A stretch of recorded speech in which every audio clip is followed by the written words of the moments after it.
যদি বাংলাদেশের রাষ্ট্র ক্ষমতায় সরকার পরিচালনার দায়িত্ব আল্লাহ রাব্বুল আলামিন আমাদেরকে দেয়, এদেশের জনগণ যদি আমাদেরকে মহব্বত করে দায়িত্ব দেয়, যদি আপনারা সবাই সহযোগিতা করেন, মঞ্চে উপবিষ্ট যারা রাজনৈতিক নেতৃবৃন্দ, পীরে কামেল, হযরত উলামায়ে কেরাম, আমাদের দেশের বুজুর্গানে দিন যারা আমাদেরকে পরিচালিত করেন, সবাই যদি আপনারা সহযোগিতা করেন, একসাথে থাকেন, তাহলে আপনাদের এখানে আজকে যে সমস্ত দাবি দেওয়া আছে, আমরা সকল দাবি দেওয়া এই প্রস্তাবের পক্ষে ইনশাআল্লাহ। কানুনি ব্যবস্থা, আমাকে শেষ করতে দিবেন তো, আমাকে শেষ করতে দিবেন তো। কানুনি সকল ব্যবস্থা জাতীয় সংসদে আলাপ আলোচনার মাধ্যমে গ্রহণ করা হবে ইনশাআল্লাহ। আউযু বিল্লাহি মিনাশ শাইতানির রাজিম, বিসমিল্লাহির রহমানির রহিম। আলহামদুলিল্লাহি রাব্বিল আলামিন, আসসালাতু ওয়াসসালামু আলা রাসূলিহিল কারীম ওয়া আলা আলিহি ওয়া আসহাবিহি আজমাইন। আম্মা বাদ। আন্তর্জাতিক খতমে নবুয়ত মহাসম্মেলনের সম্মানিত সভাপতি পীরে মধুপুর হযরত মাওলানা আব্দুল হামিদ সাহেব দামাত বারাকাতুহু, উপস্থিত প্রধান অতিথি বাংলাদেশের হেফাজতে ইসলামের সম্মানিত আমির, আমাদের সকলের মুরব্বী আল্লামা হযরত মহিবুল্লাহ বাবুনগরী দামাত বারাকাতুহু, হাজির পাকিস্তান, হিন্দুস্তান আর বাংলাদেশের মশহুর হযরত উলামায়ে কেরাম, ওয়াইজিন, আজকের এই আজিম উশান এই মজলিসের মাহফিলের উপস্থিত সব বেরাদারানে ইসলাম, আসসালামু আলাইকুম রহমতুল্লাহ। আপনারা যে শান্তিপূর্ণ সমাবেশের আয়োজন করেছেন এবং শান্তিপূর্ণভাবে আজকে এখানে সবার বক্তব্য শুনছেন, মুগ্ধ হয়ে গিয়েছি। এই শৃঙ্খলা, এই শান্তিপূর্ণ শোনার মতো মানসিকতা আপনাদের দিলে কি গুজরেছে আমি জানি। আপনাদের সাথে একাত্মতা প্রকাশ করার জন্য এখানে এসেছি। তার আগে কিছু কথা। আমি বাংলাদেশ জাতীয়তাবাদী দলের একজন কর্মী। আমাদের নেতা শহীদ রাষ্ট্রপতি জিয়াউর রহমান বাংলাদেশের সংবিধানে প্রথমবারের মতো বিসমিল্লাহির রহমানির রহিম সংযোজন করেছিলেন।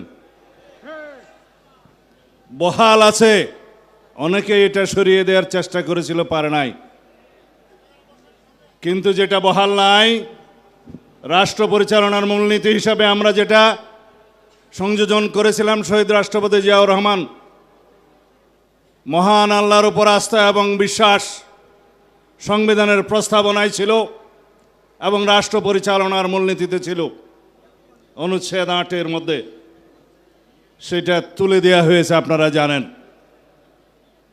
আপনারা কি চান সেটা আমরা পুনর্বহাল করি? আওয়াজ তো কম। আপনারা চান সেটা পুনর্বহাল হোক? ইনশাআল্লাহ সেটা আমরা পুনর্বহাল করব। আমাদের এখানে বিদেশি মেহমানরা যারা বলেছেন আল্লামা ইকবালের শের বলে গিয়েছেন। আমি তো আমাম, আপনারা শুনেছেন কোরআনের বাণী, ওমা আরসালনাকা ইল্লা রাহমাতুল লিল আলামিন। রাসূলুল্লাহ সাল্লাল্লাহু আলাইহি সাল্লামকে এই সারা বিশ্ব ব্রহ্মাণ্ডের রহমত রূপে রব্বুল আলামিন প্রেরণ করেছেন। আমরা মুসলমান, আমরা লা ইলাহা ইল্লাল্লাহ মুহাম্মদুর রাসূলুল্লাহতে বিশ্বাস করি। রাসূলুল্লাহ সাল্লাল্লাহু আলাইহি সাল্লাম বলে গিয়েছেন, আমি আখেরি নবী, আমার পরে কোনো রসুল আসবে না, কোনো নবী আসবে না। যদি কেউ এর পরে কেউ দাবি করে থাকেন, নিজেকে নবী ঘোষণা করে থাকেন, তাহলে তিনি রাসূলুল্লাহ সাল্লাল্লাহু আলাইহি সাল্লামের এই বাণীর মধ্যে নাই। আল্লামা ইকবাল বলছেন, কি মোহাম্মদ সিফা হাম তেরা হে। আল্লাহ রাব্বুল আলামিন বলছে, আমি তোমার। ये दुनिया चीज है क्या, लोहो कलम तेरा है। আল্লাহ রাব্বুল আলামিনের জবান দিয়ে এই শের বলছে। তা আমরা রাসূলুল্লাহ সাল্লাল্লাহু আলাইহি সাল্লামের আখেরি নবী হিসাবে বিশ্বাস করে কলেমা পড়ে আমরা মুসলমান হয়েছি।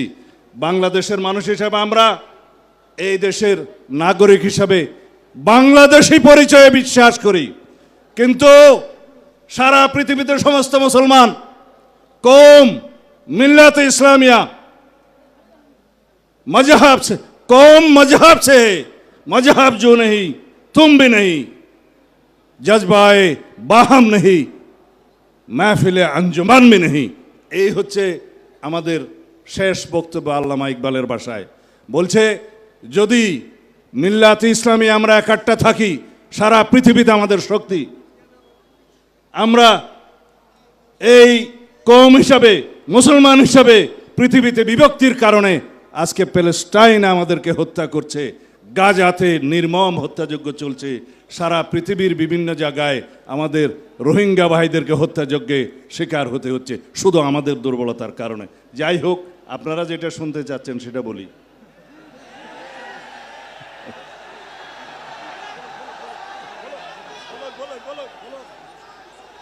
ইনশাআল্লাহ যদি বাংলাদেশের রাষ্ট্র ক্ষমতায় সরকার পরিচালনার দায়িত্ব আল্লাহ রাব্বুল আলামিন আমাদেরকে দেয়, এদেশের জনগণ যদি আমাদেরকে মহব্বত করে দায়িত্ব দেয়, যদি আপনারা সবাই সহযোগিতা করেন, মঞ্চে উপবিষ্ট যারা রাজনৈতিক নেতৃবৃন্দ, পীরে কামেল, হযরত উলামায়ে কেরাম, আমাদের দেশের বুজুর্গানে দিন যারা আমাদেরকে পরিচালিত করেন, সবাই যদি আপনারা সহযোগিতা করেন, একসাথে থাকেন, তাহলে আপনাদের এখানে আজকে যে সমস্ত দাবি দেওয়া আছে, আমরা সকল দাবি দেওয়া এই প্রস্তাবের পক্ষে ইনশাআল্লাহ।